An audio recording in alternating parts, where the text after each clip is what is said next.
Oke, welcome back di RF Channel on YouTube. Ya, saya lihat dulu rekamannya udah jalan atau belum.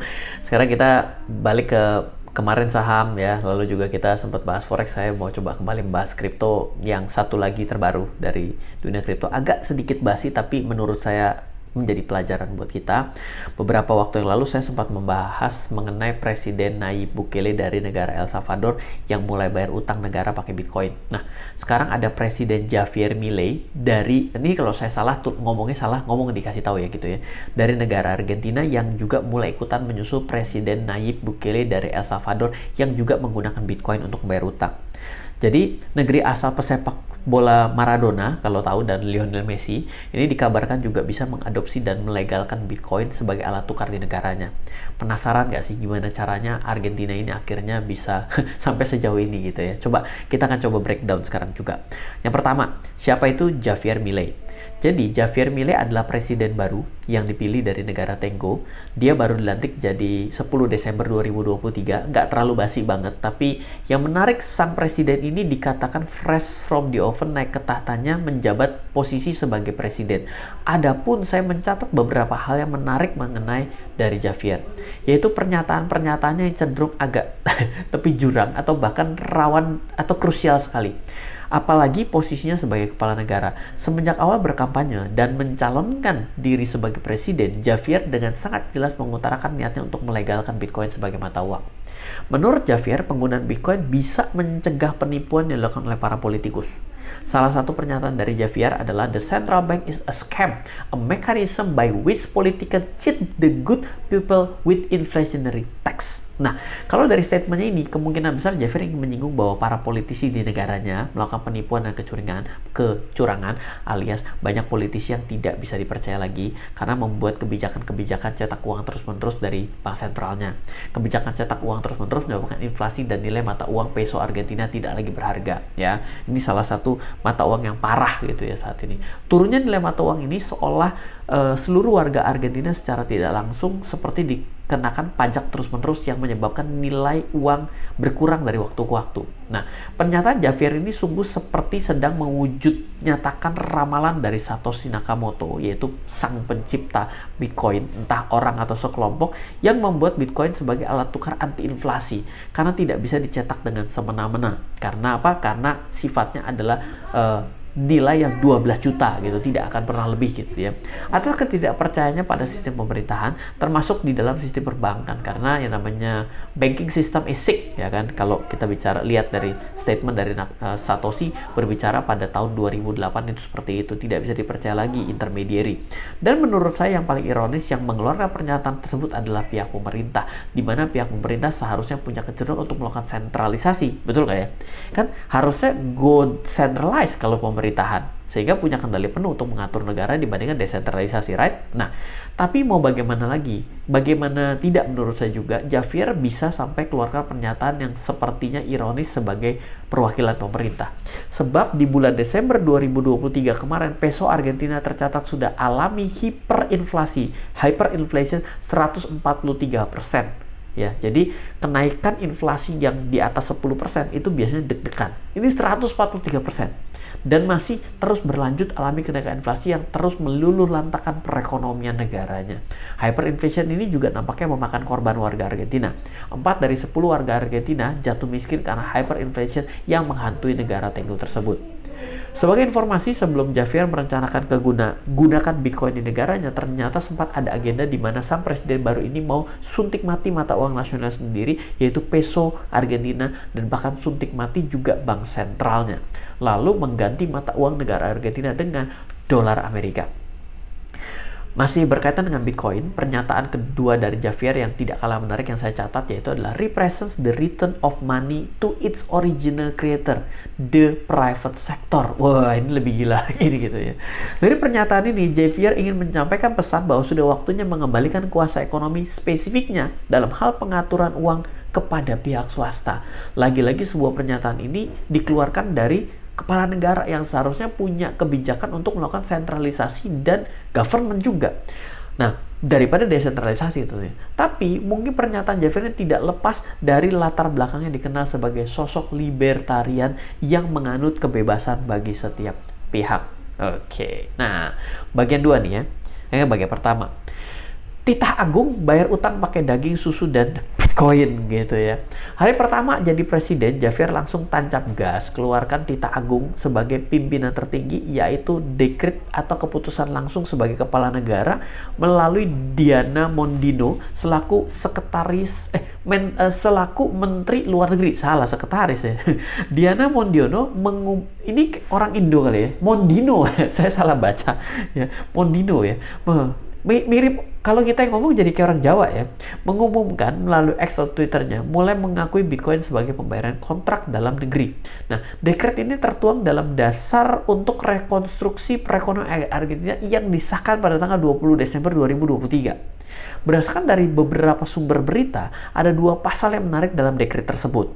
Yang pertama, pada pasal 766 yang kurang lebih isinya adalah begini: kewajiban dalam kurung negara Argentina sebagai debitur yang harus menyerahkan atau membayar sejumlah mata uang yang ditentukan oleh kreditur, baik mata uang tersebut merupakan alat pembayaran yang sah atau tidak sah di Republik Argentina. Nah, satu lagi yang menarik adalah kedua, yaitu adalah pasal 1196 yang kurang lebih isinya begini: Argentina menetapkan penundaan pembayaran utang PKPU ini ya, Argentina kepada kreditur asing ya. Penundaan ini berlaku bagi utang-utang negara Argentina ya kepada pihak publik maupun swasta yang jatuh tempo pada atau setelah 20 Juli 2023. Jadi dia bisa bikin putusan seperti itu. Penundaan ini diharapkan memberikan kelegaan bagi pemerintah Argentina untuk memperbaiki perekonomiannya. Adapun proses penundaan bayar Argentina akan membayar bunga 3% per tahun sebagai kompensasi atas hilangnya pendapatan para kreditur. Sebagai periode penundaan pembayaran utang berakhir, pokok utangnya sendiri baru dibayarkan dalam waktu 5 tahun mendatang. Jadi dia mengajukan melakukan rekonstruksi lagi, hutangnya diulang lagi ya, di renegosiasi gitu ya. Nah, kalau saya coba deskripsikan lebih sederhana dari dua pasal di atas, sebenarnya Argentina sedang mengalami kekacauan ekonomi karena hyperinflation atas kredit macet dan perlu waktu tambahan untuk melunasi utang-utangnya. Adapun proses pembayaran utang nanti, Argentina sebagai debitur mempersilahkan kepada pihak swasta atau publik sebagai kreditur untuk bisa memilih dibayar dengan mata uang peso sebagai salah satu mata uang sah di Argentina atau boleh dengan alat bayar lain. Wah, ini agak gentle sebenarnya ya. Nah, alat pembayaran lain yang dimaksud, nah ini dia, yang tidak secara eksplisit menyebutkan sebenarnya cryptocurrency, tidak eksplisit loh ya. Tapi sebenarnya maksud dari pernyataan dalam dekret tersebut adalah salah satu yang mengacu kepada Bitcoin. Dan uniknya, bahkan sang kepala negara juga membuka kebijakan para kreditur untuk menerima pembayaran bahkan dalam bentuk kilogram daging sapi atau susu sekalipun. Ini yang lebih hebat lagi. Nah, ini dia bicara bagian ketiga, utang ya. Siapapun yang utang akhirnya pusing pada waktunya. Jadi hati-hati berbicara mengenai hutang ya.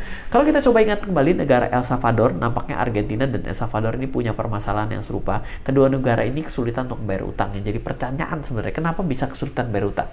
Jawabannya adalah karena ada kekacauan roda perekonomian pada masing-masing negara tersebut. Nah, dalam hal negara El Salvador, roda perekonomian terganggu karena kemungkinan salah satu penyebabnya adalah rendahnya keamanan negara. Banyak gangster tuh kan, gitu cerita. Nah, rendahnya tingkat keamanan dalam negeri menyebabkan para investor jadi enggan invest di negara tersebut. Jadi please jangan sampai ada namanya terorisme, please tolong jangan ada namanya bom, please tolong yang namanya pemilu damai, sentosa, dan sejahtera. Agar apa? Agar tetap ada namanya penanaman modal. Mau dalam negeri, luar negeri, mana urus, yang pentingnya bagus ada dalam negeri. Kalau tidak ada luar negeri, ya menanam modal juga bagus gitu, daripada tidak ada yang menanamkan modal. Contoh studi kasusnya dari El Salvador ini sendiri gitu. Nah, kalau di negara Argentina, menurut saya pribadi, roda perekonomian juga terganggu karena salah satu penyebabnya adalah rendahnya juga keamanan negara. Di Argentina juga tergolong banyak gangster gitu ya. Hanya saja yang membedakan gangster di El Salvador adalah gangster yang ada di Argentina adalah gangster tanda kutip gitu ya. Di Argentina merupakan gangster berdasi gitu ya. Gangsternya berpakai tanda kutip gitu ya. Alias para politisi yang dinilai oleh Javier tidak berguna dan tidak kompeten membebaskan Argentina dari permasalahannya, itu adalah hutang. Justru malah membuat negeri tangguh tersebut terjerumus dalam hyperinflation akibat ulah para si gangster ini ya, sembarangan mencetak uang. Masalah hyperinflation akhirnya menyebabkan uang warga Argentina peso tidak bernilai, bahkan membuat warga jadi jatuh miskin. Alhasil roda perekonomian warganya yang tersendat, berdampak pada negara yang menjadi tidak produktif dan pada akhirnya tidak mampu membayar hutang kembali. Fenomena El Salvador dan Argentina yang mulai berpindah haluan menggunakan alat tukarnya menjadi Bitcoin atau cryptocurrency menjadi suatu hal yang menarik untuk kita amati sebenarnya. Apalagi adopsi Bitcoin dan cryptocurrency sejauh ini dilakukan justru oleh negara yang memiliki kesamaan, yaitu negara yang justru sedang menghadapi kesulitan membayar utang. Dan coba deh, tidak secara eksplisit, tapi sebenarnya Jepang juga lumayan susah bicara mengenai hutang. Ngakuin Bitcoin nggak? Ngakuin loh. Nah, ini penting nih ya. Nah, kita kembali lagi nih ke cerita tadi. Apa yang dilakukan para negara ini untuk bisa membuat orang berasumsi apakah mereka sedang berspekulasi demi menyelamatkan negara? Atau hanya seolah sedang menyerah dengan ketidakadaan dari para pemangku kebijakan yang berintegritas dan bisa memiliki suatu inovasi sehingga dilempar kepada Bitcoin? Ya, kita nggak tahu ya. Jadi pada akhirnya Bitcoin CS mungkin dianggap bisa lebih terpercaya dan lebih objektif, sehingga pada akhirnya muncul quote baru, in quote we trust gitu ya. Kan quote Bitcoin adalah part of dunia crypto gitu ya, encryption gitu ya. Lalu juga ada misteri dari para negara yang sudah pindah haluan ke Bitcoin ini. Kenapa harus jauh-jauh pindah ke haluan Bitcoin CS? Kalau misal bisa mencoba pindah haluan yang terdekat, yaitu emas. Karena mengingat emas merupakan alat tukar klasik yang sudah teruji oleh waktu. Juga sifatnya sudah umum di dunia manapun. Ya, kalau menurut pendapat teman-teman sebenarnya ya, menurut Anda gitu ya, bagaimana nasib negara-negara yang sudah mulai beralih ke Bitcoin ini?